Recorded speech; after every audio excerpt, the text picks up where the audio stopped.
Okay, guys, welcome back. So we were chatting last couple of days, brainstorming for some ideas for this week, and we thought it was time for a little refresher on some of the most popular iron shafts from a steel shaft perspective in the marketplace.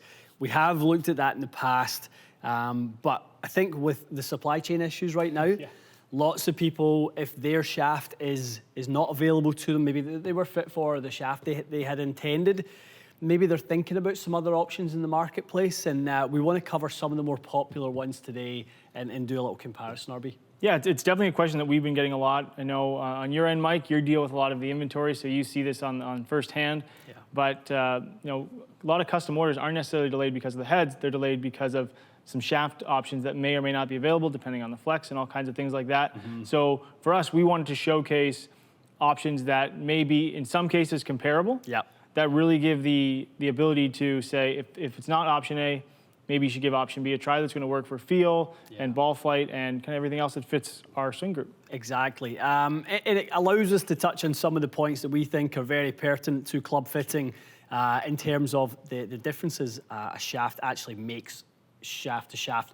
Okay, we've picked a head that is something that I think all of us would consider we would play, Mizuno 223. I think it's a head that you guys, whether you're a very low handicapper or a mid to higher handicapper, I think a lot of people will end up trying a 223, whether you are more of a 225 but you're curious about a 223, you're maybe a 221 but you're maybe curious as do you blend them. I think a lot of players can fit into that one. So again, trying to cover that widest kind of catchment of the audience. Yeah, and I mean, we saw that with Marquez in our recent video, like someone who has a good player, quite a bit of speed, but someone who needs a little bit of forgiveness in those longer golf clubs, doesn't necessarily play a lot. Now, his ball striking doesn't necessarily reflect his handicap, I don't think, which is what we saw. Yeah. But overall, this is a good head profile that will fit a lot of players, and you know, now we just put the shafts in them. Absolutely. Okay, Michael, give us the first few strikes. We've got dynamic gold in here.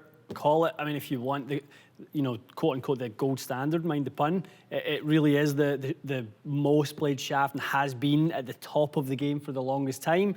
You know, from the whispers that we hear in the industry, I mean, the OEMs are going, why don't we just go back to good old dynamic gold if we're having supply chain issues with XXX shaft? You know, there's lots of other shafts, and the OEMs had been making such an effort to widen their shaft offerings for so many years, and I wouldn't say it's backfired on them, but right now they're not certainly able to do that nearly the same way as they once were at the volumes that they do. So, you know, good old dynamic gold is going to be, I think, back as the stock option in a lot of golf clubs. Okay, open us up with a few strikes with this one. Okay. Very nice. You've been working on that compression video, Mike. Just try and see if you can get that a little more in the center for us, Mikey. That was a bit in the toe there. I will try. I know X100's not for me, but I do love the feel of it. It's too heavy for my speed, but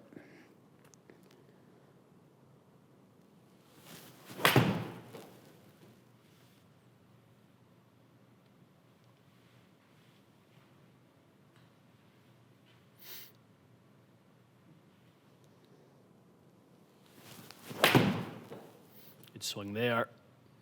Okay, Mikey, so kind of polar opposite really in terms of shaft design would be a ProjectX. A little bit lighter than Dynamic Gold X100. A little bit stiffer, well, a lot stiffer in the handle. You know, still a pretty tip stiff shaft, but a very, very different performing feeling shaft. I always think it's kind of the hitter's shaft is always the way that I think about it when I'm trying to compare it, because of that feel, right? A lot of players that want something that feels extremely stable in the hands are generally going to gravitate towards something like this versus the DG, which, even though it's stiffer and heavier, might actually feel softer for a lot of players. Again, that's my perception. Yeah. But I think across the board, just because of the profile, that's what we see a lot. So interested to see how this actually works out, not just from your own feel perspective, but from, you know, where this ends up in ball flight. Definitely.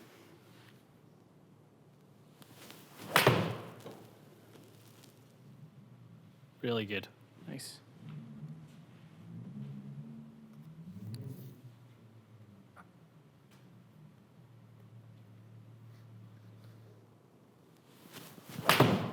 Nice, Mikey. That sounded really good. Yeah, better, more center. I love that flight.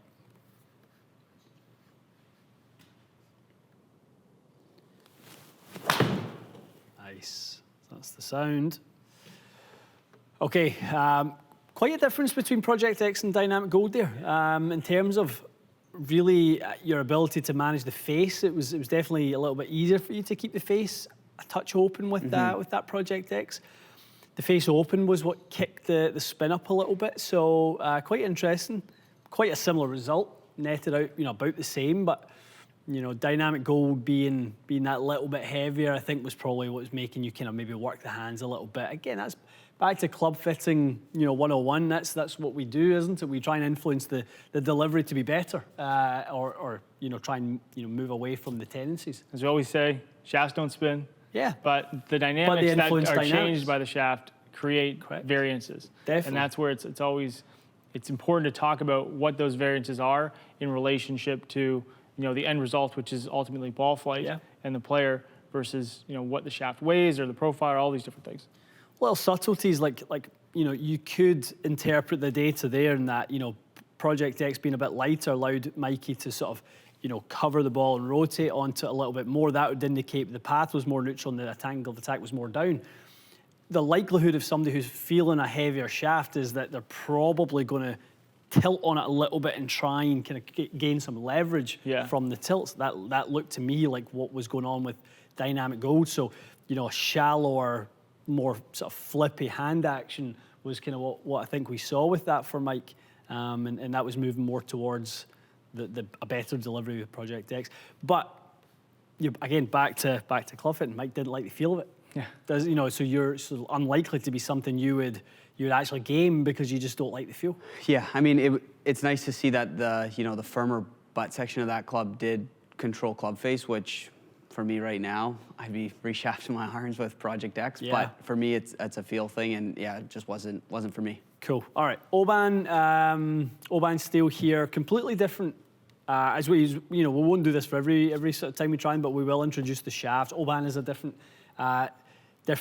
way of manufacturing shaft. It's an extruded steel shaft, which basically means the shaft is cored rather than rolled and welded. Completely different way of making it.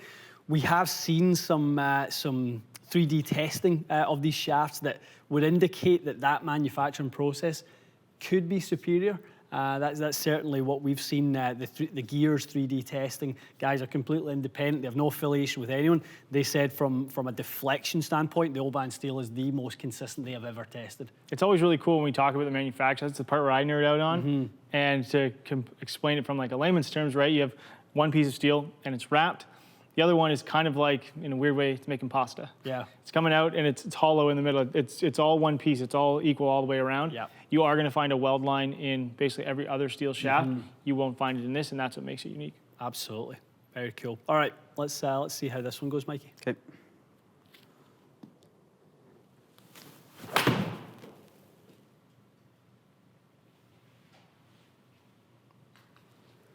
A bit better strike. Just left.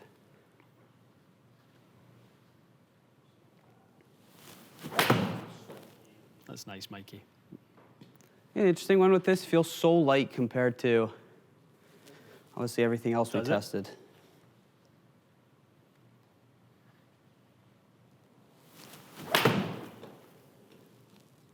Really good there. Nice one there, Mike.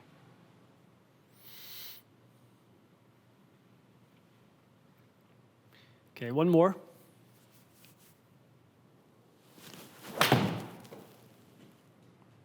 Crispy. It's a softer shaft. We are seeing some more downward deflection. Interesting. Path was a little bit more left. Yeah, those are all fascinating things. From a ball flight perspective, probably took the best of each. It had the speed of the ProjectX, it had the launch of the Dynamic Gold and the spin of the ProjectX. So probably across the board, right now the numbers, would suggest that OBAN steel is a little bit more in your wheelhouse. Yeah, no, quite for good. sure. Okay. All right, Mikey, a familiar friend for you. Yeah, this is one I've used for a couple of years now. Yeah, the Modus 120, I think probably the shaft in this test that most people could probably fit into that are watching this video, 115 grams, you know, a nice stable tip section, very soft in the middle, feels great, loads nice and easily. Yeah, very, very high quality shaft. I find the whole Modus line is extremely versatile from a fitting perspective. When Yeah. you think of the 105 is another option, obviously much lighter. But this one here, when people want a shaft, like I want something that feels smooth. Yeah. This is one of the ones, like first ones that I go to all the time because I think it is, same with the 105 for players of different speed. It matches up so well for a lot of players, and it offers a lot of stability in a slightly lighter weight depending on the category you're looking at, and it feels fantastic. It really does. Okay, let's see how these compare.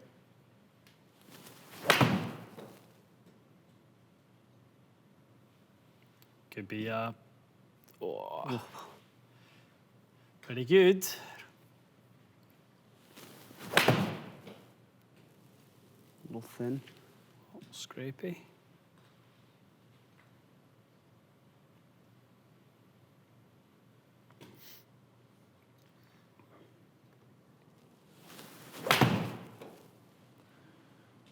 From a swing perspective, Mike, it looks like you're just fitting into a comfy pair of slippers.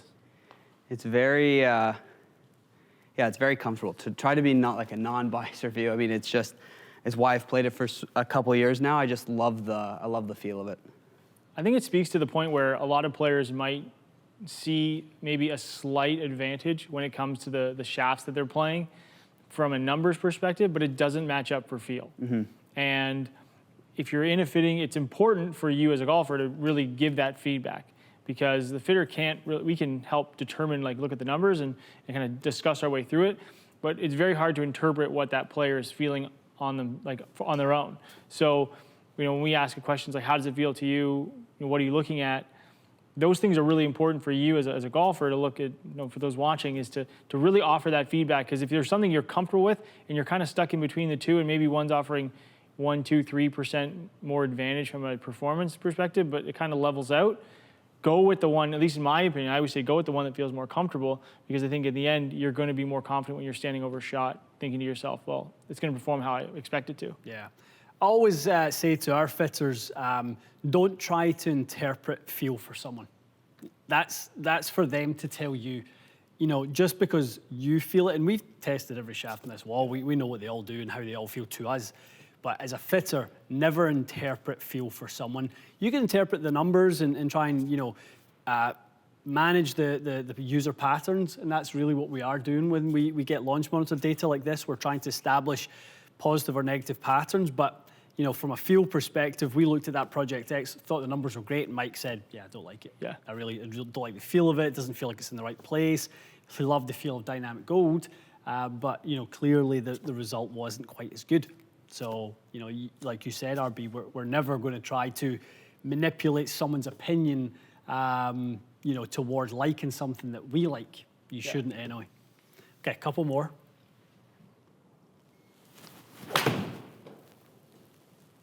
Great swing. Sounded nice.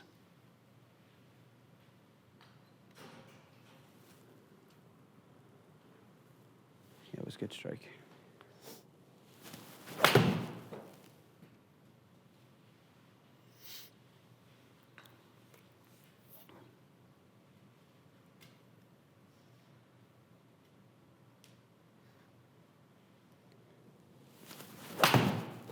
Strike, Mikey.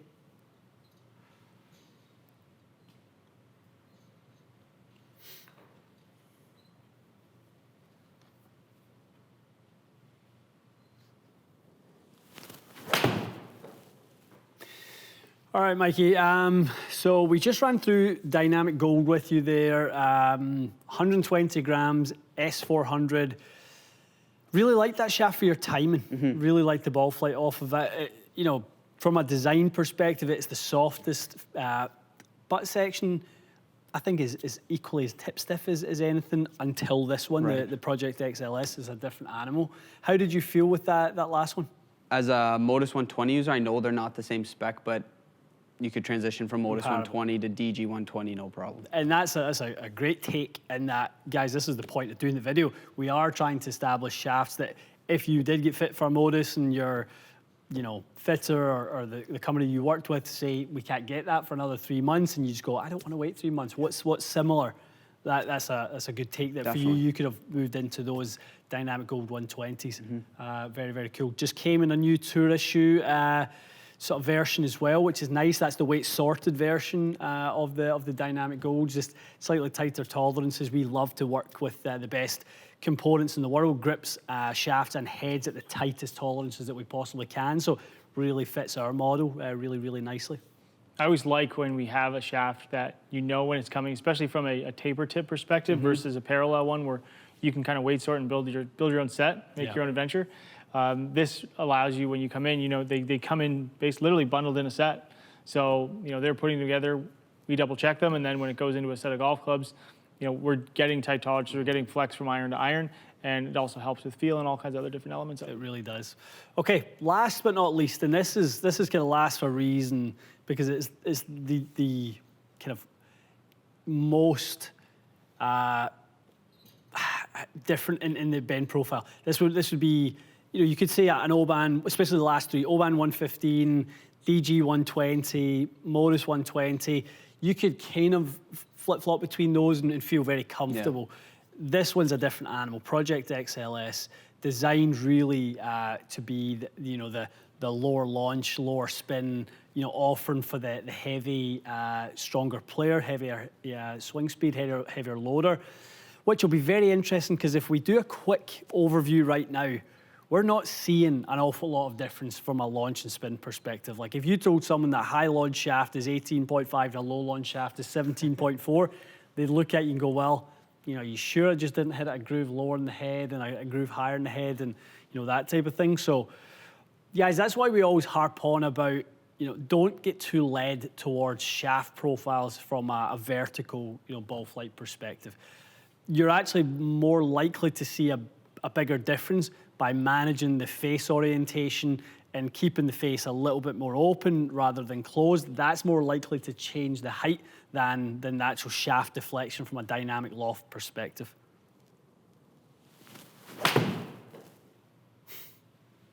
Anything but low launch, low spin. That was nice. All right, but a sample size of 1. Obviously, not getting too excited yet, but as it fits in with these other ones, right? It's good stuff. It's similar. It's, you know, we're playing the same head, same ball, and we're really the only variance being the shaft. Guys, this should open your eyes to really what shafts do. You know, they are springs, they're timing devices. They're not changing ball flight up and down 5-6 degrees the way people hope they might. Very nice, Michael. It's a good strike.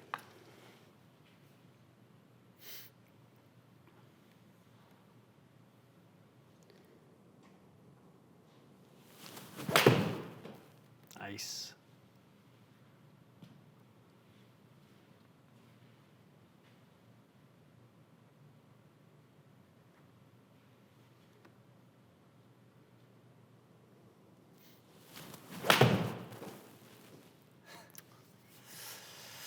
Okay, yeah, good job, Mikey. That was pretty comprehensive, and you know, lots and lots of shots we took there just to try and get a good data set out of that. And I think we're pretty interested by the results. I mean, the stiffest shaft was the least springy. It was the most spinny, if you want to call a shaft spinny, but it produced the least energy, you would suspect, and you know, we were seeing Mikey trend a little bit up in speed, and then he's trended back down at the end. Yeah.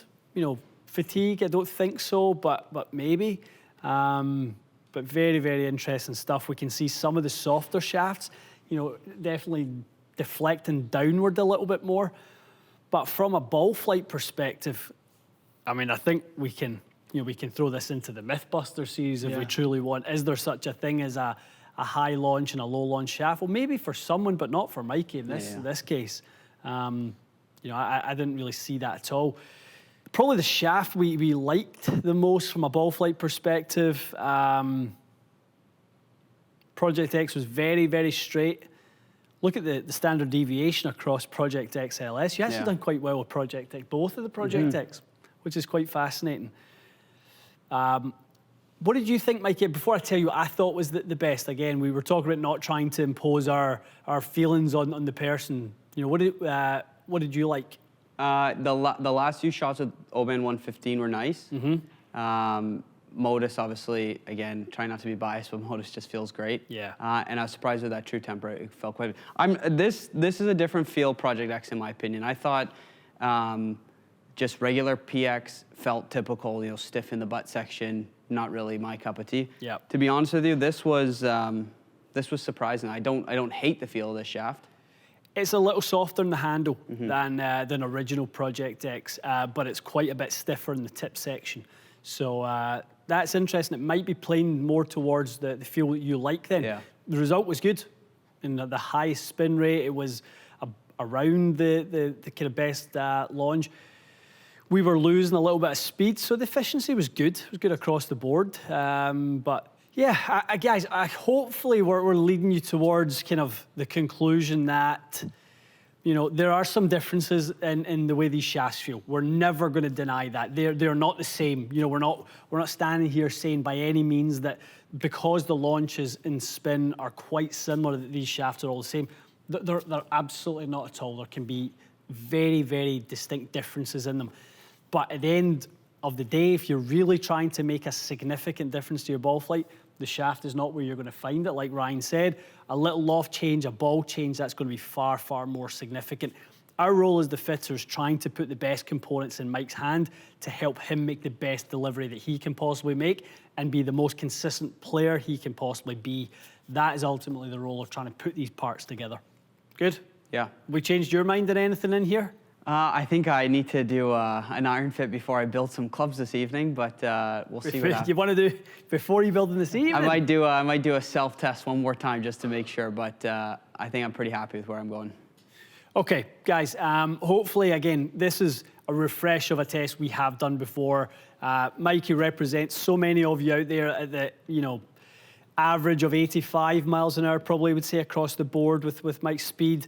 Lots of you would fit into that kind of speed category, carrying the ball, probably just a little over 170. Your carry is quite strong relative to your speed. We know you're very, very efficient. I heard Ryan a couple of times saying, damn, he's efficient. He's efficient. You know, and again, back to the compression video, if you guys haven't seen that and you want to know how Mike does achieve these high efficiency ratios, it's a term called spin loft. It is the angle of attack relative to the dynamic loft, relative to the face angle being square. So that's the face to path discrepancy. If you want to dive into that a little bit more, the compression video has much more detail about that. But that's why Mike is such an efficient iron player, because he manages those components. The amount that the club is moving down with the amount that the loft is pointing up is ultimately how you create pressure into the golf ball. And pressure is distance. Exactly. Okay, guys, hope you enjoyed that.